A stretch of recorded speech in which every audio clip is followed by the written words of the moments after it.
We've read the headlines and heard the horror stories about a synthetic drug nicknamed bath salts. Videos have gone viral of users hallucinating, stripping down, displaying violent behavior, even injuring themselves. But despite these disturbing videos, bath salts remain popular amongst teens and young adults. Our next guest's experience with this drug caused her terrorizing hallucinations. It even took her to the brink of death.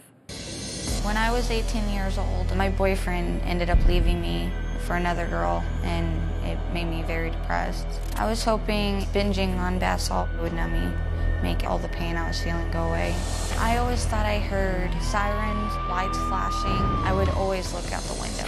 She didn't really want to be around anybody that much. She stayed to herself a lot. I was living at my dad's house. I had been binging on bath salts for 5 days. It was just me by myself at the house with my cat. I just decided to snort a whole vial of bath salt in one setting.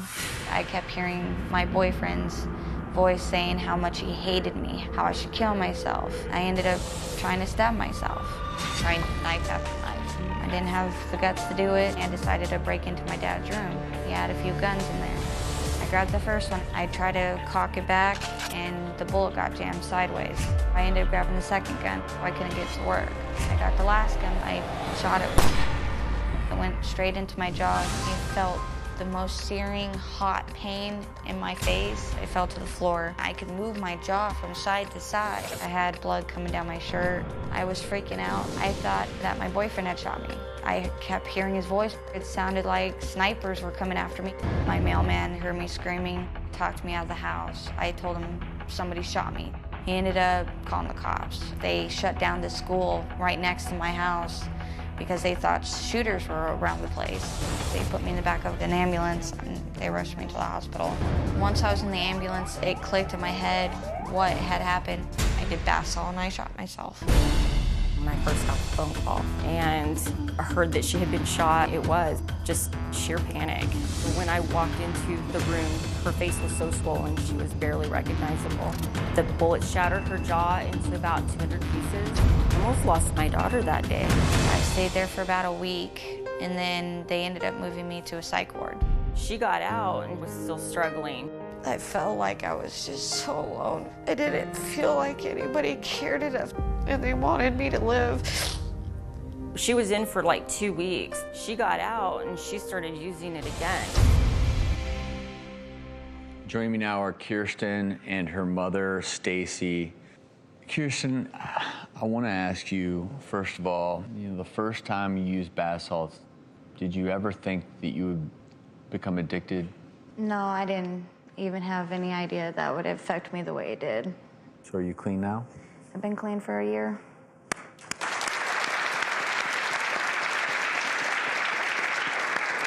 When you think back, the fact that day you tried 3 different guns, and yeah, you did shoot yourself, but the fact that you survived, do you think there was a reason for that?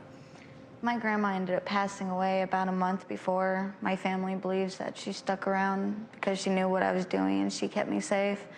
And to have my son to this day, I think that's why I'm still here. I want to ask you something personal. I don't know that I've ever asked a guest this because we can go through medical school and we learn physiologically how people become dependent on heroin, why people abuse other drugs that are illegal. But everything that you hear about bath salts, it sounds like an awful experience. But what was it about them that got you in its grasp? It felt great when you first tried it. You felt good, you felt giddy, happy.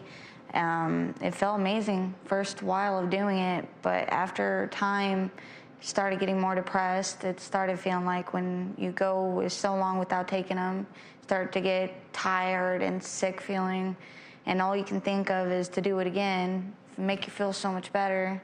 And that's how I started getting addicted, as I kept going back to it.